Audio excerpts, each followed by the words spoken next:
এই পৃথিবীতে মানুষের সবচেয়ে বড় দুশমন, বড় শত্রু হলো শয়তান। শয়তানের চাইতে বড় দুশমন আর কেউ হইতে পারে না।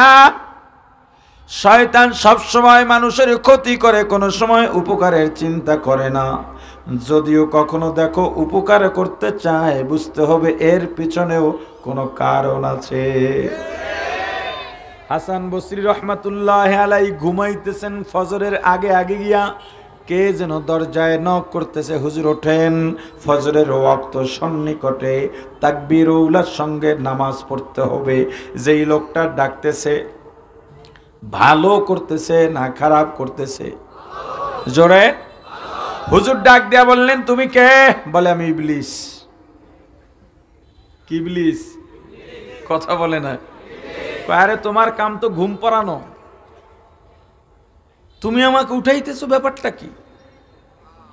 কয় হুজুর আমাদের কাজ ঘুম পাড়ানো, আমরা একটা দল আছি, ফজরের আগে আগে শীতের রাত একটু গরম আবহাওয়া দিই যাতে ঘুমটা আরো মজা হয়। গরমের দিনে ফজরের আগে আগে আমরা একটা সুন্দর ঠান্ডা বাতাস দিয়া ঘুমের মধ্যে তাদেরকে নিমগ্ন করে দিই, আর মাথার মধ্যে হাত বুলাই আর বলি, ঘুমাও ঘুমাও, লাইলাং তবিলা, উরকুত উরকুত, ঘুমা ঘুমা, লাইলাং তবিলা, রাত অনেক বড় আর অনেক বাকি আছে। এইভাবে ঘুম পড়াইয়া ফজর কাজা করাই। কয় তাহলে আমাকে কেন উঠাইলা? হুজুর কি মনে করছেন আপনাকেও বুঝি চেষ্টা করি নাই? গতকাল মনে করে দেখেন, আপনাকেও ঘুম পড়াইছিলাম, আপনার দায়িত্ব আমার উপরে পড়েছিল, আপনি ঘুম পড়ে গেছেন, জামাত কাজা হয় নাই, এমনকি এক রাকাত মাসবুকও হয় নাই, শুধু তাকবীরুল্লাহ পান নাই। তাকবীরুল্লাহ না পাওয়া গুনাহ না, কিন্তু আপনি তাকবীরুল্লাহ না পাইয়া আল্লাহর দরবারে এত কান্নাই কানছেন, আল্লাহ আপনার আমল নামায় কোটি কোটি তাকবীরুল্লাহর সওয়াব দিয়া দিছে। এজন্য চিন্তা করলাম আমার আসলে আসল থাক, লাভে দরকার নাই, তাকবীরুল্লাহ বাদ দিয়া কোটি তাকবীরুল্লাহর সওয়াব পাইছেন, আজকে যদি আবার বাদ দিন না জানি আরো কত কোটি পাইয়া যান, এজন্য আগেই উঠাই দিতেছি। তো ইবলিস যে নামাজে ডাকলো, হুজুরের স্বার্থে না ইবলিসের স্বার্থে? জোরে বলেন। ইবলিস কখনো মানুষের ভালো চায় না। আর একটা ব্যাপার হলো, আল্লাহ বলেছেন, উল আউযু বিরাব্বিন নাস, মালিকিন নাস, ইলাহিন নাস, মিন শাররিল ওয়াসওয়াসিল খান্নাস,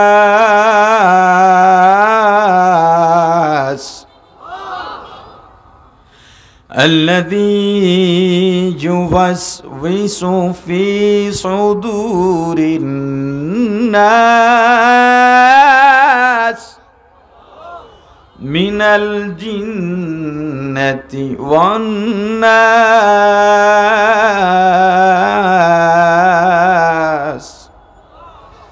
আল্লাহ আমাদেরকে শিখায়া দিলেন রাসূলের মাধ্যমে, আউযু বিরাব্বিন নাস, আমরা পানা চাই মানুষের রবের কাছে, ইলাহিন নাস, মানুষের ইলার কাছে, মালিকিন নাস, মানুষের মালিকের কাছে, মানুষের রব, মানুষের ইলা, মানুষের মালিকের কাছে আমরা পানা চাইলাম। কিসের থেকে?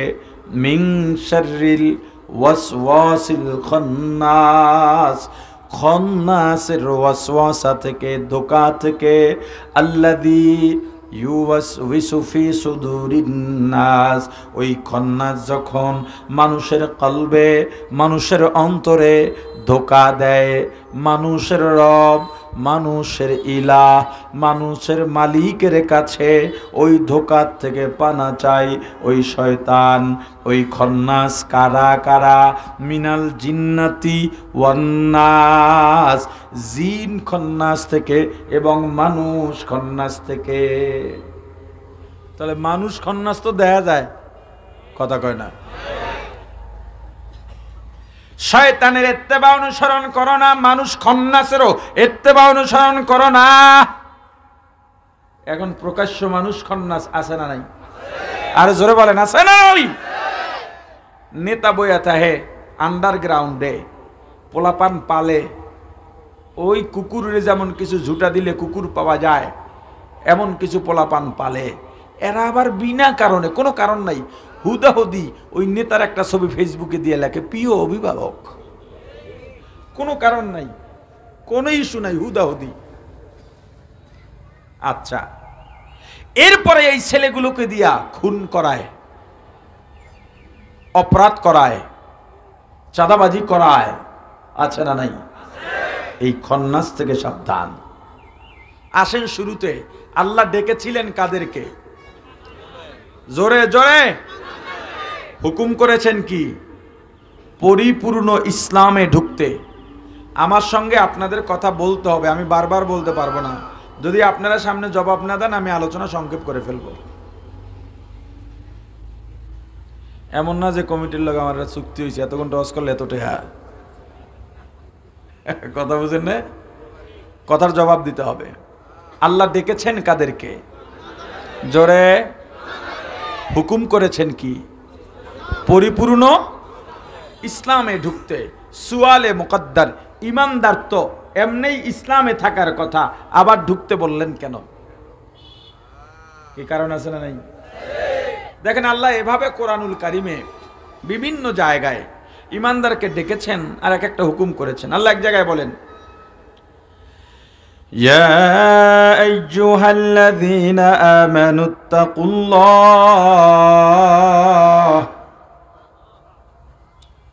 হাক্কা তুকাতিহ ওয়া লা তামুতুন্না ইল্লা ওয়া আনতুম মুসলিমুন।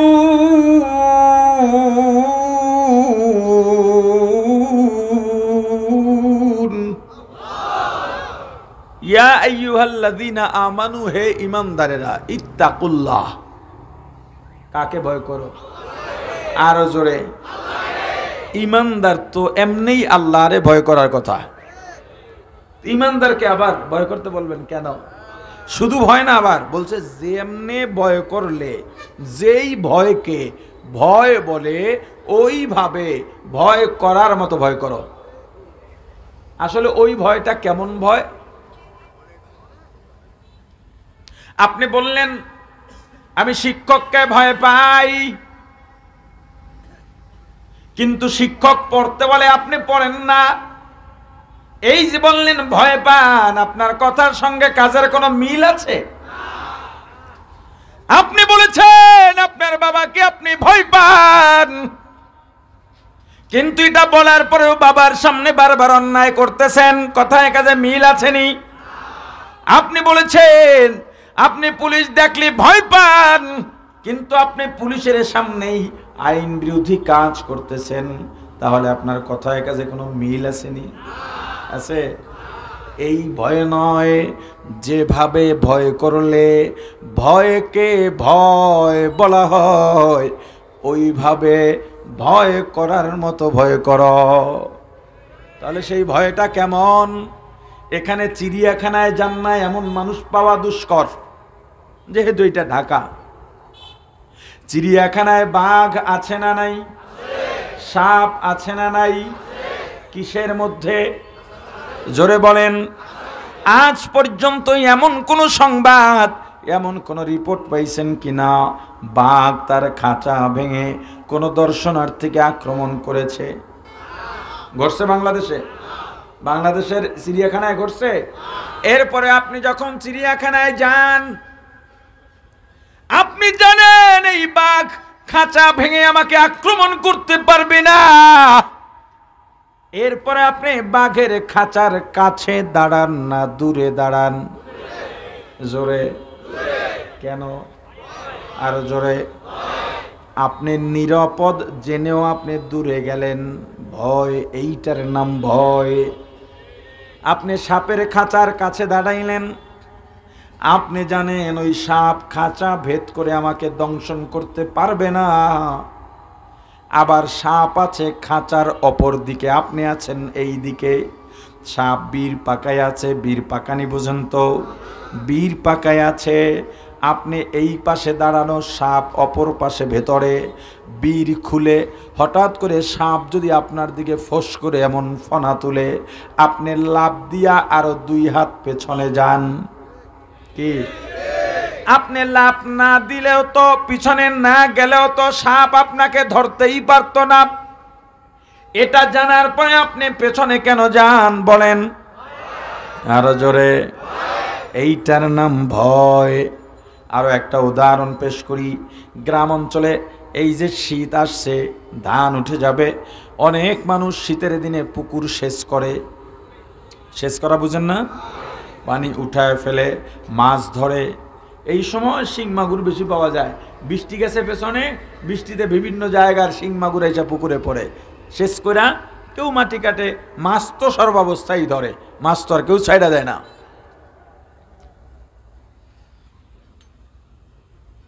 আপনি পুকুর শেষ করলেন, মাছ ধরতেছেন, এমন সময় পুকুরের পাড়ে গিয়া মসজিদের ইমাম সাহেব দাঁড়াইলেন, মাছ ধরা দেখতেছেন। ইমাম সাহেব একজন ভালো মানুষ, আদর্শবান মানুষ, কখনো মিথ্যা বলেন না। আপনারও প্রিয় মানুষ, সবাই জানে ইমাম সাহেব আল্লাহওয়ালা। তার পাশে গিয়া আর একজন স্কুলের মাস্টার দাঁড়াইছেন, তিনিও মানুষ গড়ার কারিগর, আদর্শবান মানুষ, সবাই সম্মান করে, সব সময় সত্য কথা বলে। 2 মেরুর 2জন ভালো মানুষ পুকুরের পাড়ে দাঁড়াইয়া আপনাকে ডেকে বললেন, হে মাছওয়ালা ভাই, পুকুরওয়ালা ভাই, পুকুর শেষ করছো তো মাছ ধরার জন্যে।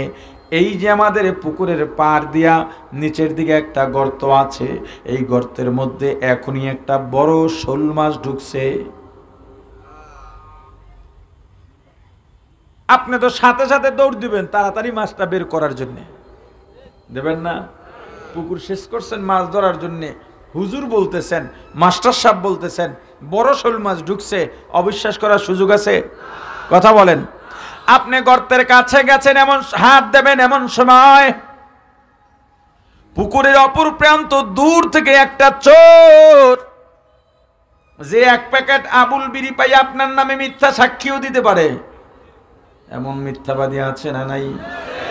ওই মিথ্যাবাদী চোর আপনাকে ডেকে বলল, হে মাছওয়ালা, পুকুরওয়ালা, গর্তে হাত দিও না ভাই, সবাই জানে আমি মিথ্যাবাদী, তুমিও মিথ্যাবাদী, জানতে পারো তোমার ব্যাপার, কিন্তু আমি কসম করে বললাম এই যে গর্ত, হুজুর আর মাস্টার সাহেব বললেন মাছ ঢুকছে, ওটা মাছ না, আমি দেখছি বিষধর সাপ ঢুকছে। মাছের কথা বলছে কারা? সত্যবাদী 2জন আদর্শ মানুষ। সাপের কথা কে বলছে? জোরে। মিথ্যাবাদী চোর। গর্তের কাছে কারা দাঁড়ানো? সত্যবাদী মানুষ দাঁড়ানো। গর্তের থেকে অনেক দূরে কে দাঁড়ানো? মিথ্যাবাদী চোর দাঁড়ানো। আপনি যদি ওই মাছের জায়গায় হইতেন, মাছওয়ালার জায়গায় হইতেন, বলেন গর্তে হাত দেবেন? জোরে বলেন, আরো জোরে।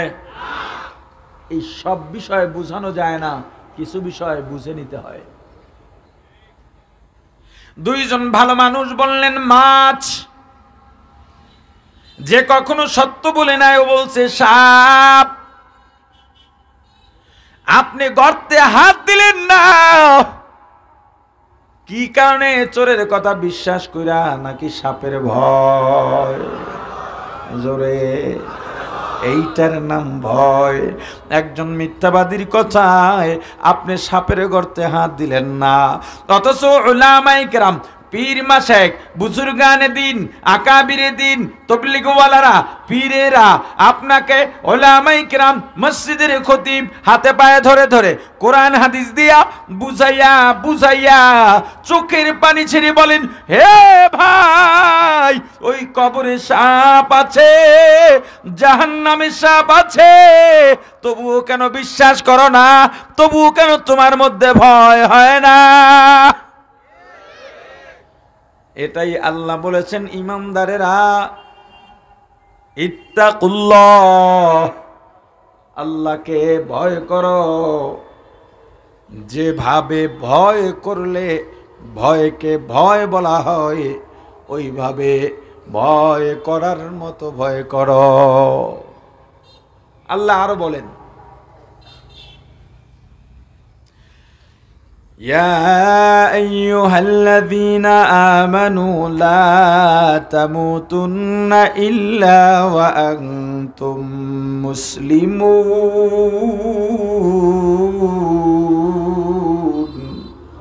মুসলমানি বুয়াদ গরদান নেহাদান আইনানে খুদ বদস্তে খাজাদাদান। ইমানদার মুসলমান না হয়ে মরো না। এতক্ষণ যা বলার বলছেন, আরো কি বলেন দেখেন। আল্লাহ অন্য জায়গায় বলেন, ইয়া আইয়ুহাল্লাযীনা আমানু আমিনু, হে ঈমানদারেরা ঈমান আনো। কি আশ্চর্য কথা! ঈমানদারকে কি বলছেন? ওরে ভাই বলেন, যেই লোক নামাজের জন্য ওযু করতেছে তারে কি নামাজের কথা বলার দরকার আছে? যেই লোক রোজা রাখার জন্য সাহারি খেতে উঠলেন তাকে কি রোজার দাওয়াত দেওয়ার দরকার আছে? যেই লোক জিকিরের মজলিসে বসে গেছে তাকে কি জিকিরের দাওয়াত দেওয়ার কোনো দরকার আছে নি? নাই তো নাই।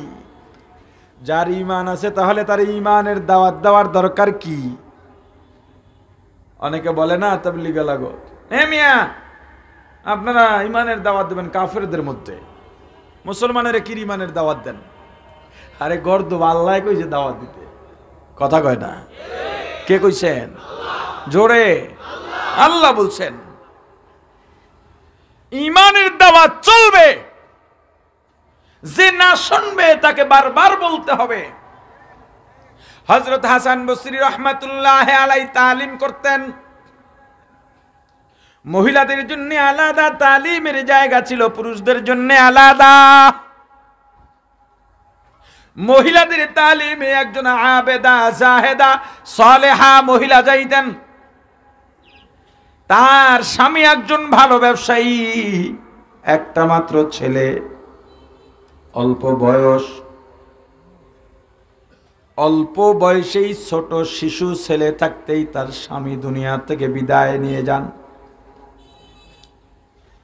ছোট্ট ছেলের কথা চিন্তা করে মা আর বিয়ে বসেন না, কারণ চিন্তা করেছেন বিয়ে বসবো, আমার যৌবন আছে ঠিক আছে, তবে আমি যদি এখন বিয়ের পিড়িতে যাই আমি তো স্বামী পাবো, আমার সন্তান তো বাবা পাবে না, বরং আমার সন্তান অভিভাবক হারা হয়ে যাবে। না না, যত কষ্ট হোক আমার সন্তানকে লালন পালন করে দ্বীনের একজন সৈনিক বানাবো। আমার রাসূল বলেন, যেই মহিলার স্বামী মারা যায় সে যদি মৌত পর্যন্ত আর বিয়ের পিড়িতে না বসে আর নিজের ইজ্জত আবরু হেফাজত রাখতে পারে, ওই মহিলা এই পুরা সময়টা জিহাদের সওয়াব পাওয়া যায়। কারণ সে তো তার জৈবিক চাহিদা, যৌবনের চাহিদার সাথে আলাদাভাবে যুদ্ধ করেই বাঁচতেছে। দেখতে দেখতে ছেলের বয়স 15-16 হয়ে যায়। আস্তে আস্তে ছেলে বাইরে যাওয়া শুরু করে। যখনই ছেলে বাইরে যায় মায়ের কাছে, মায়ের মনে একটা ভয়, বাইরের দুষ্ট ছেলেদের সঙ্গে মিলে মিশে আমার ছেলেটা নষ্ট হয়ে যায় কিনা। ছেলেটা বাইরে মিশতে মিশতে সেই দুঃসংবাদ এসে গেল। এখন ছেলে মদ গাঞ্জা ছাড়া কিচ্ছু বোঝে না, অন্যায় ছাড়া কিচ্ছু বোঝে না, নষ্ট হয়ে গেছে, জুয়ার মধ্যে লিপ্ত হয়ে গেছে, নেশার মধ্যে লিপ্ত হয়ে গেছে। মা চোখের পানি ছেড়ে কাঁদেন। হাসান বসরির কাছে গিয়ে বলে, হুজুর আমার সন্তানের জন্য দোয়া করেন। মাঝে মাঝে সন্তানকেও নিয়ে যান, কিন্তু সন্তানকে যতই বুঝায় কোনো কাজ হয় না। আল্লাহ আমার রাসূলকে বলেন, হাবিব আমার, আপনি যখন কাফিরদের দ্বীনের দাওয়াত দেন, মনে করেন ওরা আপনাকে দেখে না, সবাই আপনাকে দেখে না। আপনি যখন দ্বীনের কথা বলেন ওরা কি কথা আপনার শোনে না? কি শোনে না? কিছু মানুষ আপনাকে অনুধাবনও করে না, আপনাকে গুরুত্বই দেয় না, বলে এক কান দিয়া শোনে আর এক কান দিয়া বের করে দেয়। ঠিক এই সময়ও ওলামায়ে কেরাম যত কথা বলেন সবাই কিন্তু শোনে না, এক কানে যায় আর এক কান দিয়া বের করে দেয়। তাতেও কি বয়ান বন্ধ হবে নাকি? আরে কথা বলেন, বয়ান বন্ধ হবে নাকি? দাওয়াত বন্ধ হবে নাকি? দাওয়াত দাওয়াতের গতিতে চলতে থাকবে। মানা না মানা তোমার ব্যাপার, বলা না বলা আমার ব্যাপার। তবে আল্লাহ বলেছেন ফাদাক্কির, বয়ান করতে থাকো। ইন্নামা আনতা মুযাক্কির, কারণ তুমি শুধুমাত্র মুযাক্কির ওয়াইজ, এর থেকে বেশি কিছু না। লাস্তা আলাইহিম বিমুসাইতির, আল্লাহ বলেন হে রাসূল আমার, আপনাকে আমি দারোগা এসপি ওসি ডিসি বানায়া পাঠাই নাই। জোর কইরা নিয়া রিমান্ডে দিয়া মিথ্যা কথাকে সত্য বানাবেন, সত্যকে মিথ্যা বানাবেন। আপনাকে পাঠাইছি দাওয়াত দেওয়ার জন্য। ইন্নাকা লা তাহদি মান আহবাবতা, ও পয়গম্বর, হেদায়েতের মালিক আপনি না, আপনার উপরই ক্ষমতা এতটুকু, ইসালিলাত তরিক, আপনি পারবেন রাস্তা দেখায় দিতে। এই ড্যামরা থেকে এই রাস্তা দিয়া চিটাগাঙে যাওয়া যায়, এই রাস্তা দিয়া কুয়াকাটা যাওয়া যায়, এই রাস্তা দিয়ে সিলেট যাওয়া যায়, খুলনা যাওয়া যায়, মোমেনশাহী যাওয়া যায়। ইসালিলাল মতলব, ওই জায়গায় পৌঁছাইয়া দেওয়ার দায়িত্ব কার? তবে আপনার ইচ্ছাটাও লাগবে, লাগবে কিনা? আরো জোরে বলেন। প্রিয় ভাই আমার, হেদায়েতের মালিক আল্লাহ, বয়ান তো বন্ধ হবে না। তুমি শোনো বা না শোনো, মানো বা না মানো, ওলামায়ে কেরাম বয়ান বন্ধ করবেন না, চলতেই থাকবে। এর ফায়দাও আছে না নাই?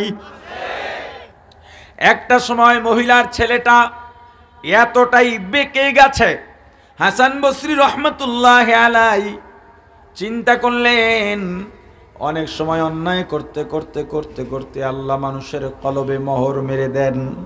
হয়তো এই ছেলেটার কলবেও আল্লাহ মোহর মেরে দিয়েছেন, আর কোনো কথা বলে তাকে লাভ হবে না। মা বারবার বুঝান, হুজুর বলছেন, এ মহিলা, হে সন্তানের মা, তুমি যত চেষ্টা করো এই ছেলে আর দিনের পথে আসবে না, কিন্তু মা তো মাই, মায়ের কাছে ভালো সন্তানটাও সন্তান, খারাপ সন্তানটাও সন্তান। মায়ের কাছে ভালো আর খারাপ নাই, সন্তান সন্তানই। ভালো ছেলেটা দরজা নক করলেও মা দরজা খুলে দেন, খারাপ সন্তানটাও দরজা নক করলে দরজাটা মা খুলে দেন। বরং ভালো সন্তান বাড়িতে না ফিরলে মায়ের কোনো তেমন টেনশন হয় না, কারণ ওর উপরে আস্থা আছে। খারাপ সন্তানটা রাতে বাড়ি না ফিরলে মায়ের আর ঘুম হয় না, যায় নামাজ বিছাইয়া আল্লাহর দরবারে খারাপ সন্তানটার জন্য দোয়া করতে থাকে। মায়ের তো মন মানে না যে এই সন্তানের জন্য আমি দ্বিতীয় স্বামী গ্রহণ করলাম না, এই সন্তান আজকে এভাবে বকে যাবে, আমি মা মানতে পারি না। বারবার বুঝান, কোনো কাজ হয় না। এবার দেখেন আল্লাহর কুদরত, ছেলেটা নেশা পানি করতে করতে করতে করতে কিডনি ড্যামেজ হয়ে গেছে, ফুসফুসে ক্যান্সার ধরা পড়েছে, এখন আর হাত পায়ে শক্তি নাই, চক্ষুগুলো গর্তে ঢুকে গেছে। যুবক যে যুবক ছিল, এখন আর তাকে যুবক মনে হয় না, মনে হয় বুড়া হয়ে গেছে। নেশা পানি করতে করতে চেহারার ডিসপ্লে আউলায়া ফলাইন না, পোলাপানে লাগায় আছে না নেই? কথা কয় না? সুন্দর একটা চেহারাকে নষ্ট করে ফেলাইছে। আপনি আপনার সন্তান সম্পর্কে উদাসীন, আপনার সন্তানকে আপনি কখনো ট্যাকেল দেন নাই, নিয়ন্ত্রণ করেন নাই। আপনি ঠিকই নামাজে যান, ফজরের সময় আপনি নামাজে যাওয়ার পথে জোরে জোরে চিৎকার দিয়া বলেন, জামাত তৈয়ার, জামাত তৈয়ার। সবাইকে নামাজের জন্য ডাকতেছেন, আপনার দামরা পোলা ঘরে ঘুমায়, আপনার কোনো খবর নাই। আপনার ছেলে এলাকায় অন্যায় করে, আপনি কেন খবর নেন নাই? মুরব্বীর সঙ্গে বেয়াদবি করে, কার পক্ষ নিয়ে? এমনকি আপনার সঙ্গেও বেয়াদবি করে, তার নেতার পক্ষ নিয়া। এ যুবক ভাই আমার, আর কিভাবে বুঝাইলে তুমি বুঝবা? যেই দলের জন্য রাস্তাঘাটে কত মানুষের সঙ্গে বেয়াদবি করেছো, কত মানুষের হক নষ্ট করেছো, আজকে তুমি জেলে না হয় পলাতক বাইরে এলেই মারি খাও, আর তোমার নেতা কোটি কোটি টাকা আগেই তো পাঠাইয়া রাখছে, এখন সেখানে গিয়া পায়ের উপরে পা তুলে খায় আর আরামে ঘুমায়। কার জন্য এতদিন তুমি জীবনটাকে শেষ করলা? আবার স্লোগান দেয় আমার নেতার জন্য জীবন দেব, প্রাণ দেব, রক্ত দেব। ওরে বদমাস, কার রক্ত তুই কারে দেস? কার জীবন তুই কারে দেস? জীবন দিয়েছেন কে? আমার শরীরের রক্ত দিয়েছেন কে? আমার জীবনের যৌবন দিয়েছেন কে? আমার জীবনের শক্তি দিয়েছেন কে? এই শক্তি হবে কার পথে? রক্ত ঢালবো কার পথে? জীবন বিলাবো কার পথে? অতএব মুসলমান ঐক্যবদ্ধ হও, মুসলমান শপথ নাও, আল্লাহর দেওয়া জীবন, আল্লাহর দেওয়া রক্ত আমি এক ফোঁটাও আল্লাহর দ্বীনের বাইরে দিতে পারি না। আর দুনিয়ার এই পশাগান্ধা রাজনীতির আদর্শ আর নেতাদের জন্য জীবন রক্ত দেওয়ার স্লোগান দেবেন? যদি লজ্জা থাকে আর এই স্লোগান হবে না। যদি লজ্জা থাকে আল্লাহর দ্বীন কায়েমের জন্য ঐক্যবদ্ধ হও। আর যদি তোমার দুনিয়ার নেতাই লাগে তাহলে দুনিয়ার নেতার পিছে ঘোরো। লজ্জা থাকলে আল্লাহর দুনিয়া ছেড়ে যাইয়া তারপরে যা করার করো। আল্লাহর দুনিয়ায় থেকে আল্লাহর আলো বাতাস, সূর্যের আলো, আল্লাহর দেওয়া নেয়ামত, আল্লাহর দেওয়া পানি পান করবা। পানি পান করেই বলবা অভিভাবক আপনার পায়ে সালাম, তোর জন্য ফেরেশতারা অপেক্ষা করতেছে। যুবক ভাই আমার, সময় আছে, এখনো ফিরে আসো। মাহমুদুল হাসান মাজজুব রহমতুল্লাহ আলাইহি রাস্তা দিয়ে হাঁটতেছেন। এই যারা দাপুর দেখাও, গরিবের উপরে অত্যাচার করা, জুলুম কোনোদিন স্থায়ী হয় না। মূল সূত্র এটা মনে রাখবেন, জুলুম কোনোদিন স্থায়ী হয় না। যখন আশপাশের মানুষ বলতো এই জুলুম থেকে বুঝি আর নিস্তার পাবো না, আমি তাদেরকে শুধু এটাই বলতাম وَمَكَرُوا وَمَكَرَ اللَّهُ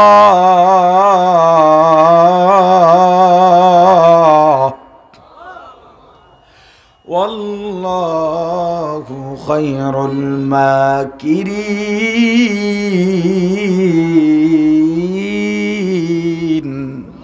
قادر قدرت داری برکمال انت ربی انت حسبی ذوالجلال تو ہی قادر جلیل اللہ جہادار بہرحال تو ہی میرا نگہدار। প্রাণের ভাই আমার, তুমি যত বড় ষড়যন্ত্রকারী হও না কেন, সবচেয়ে বড় ষড়যন্ত্র নস্যাৎকারী কে? আল্লাহর নাম নিতে লজ্জা হয়নি? আওয়াজ দিয়া বলেন কে?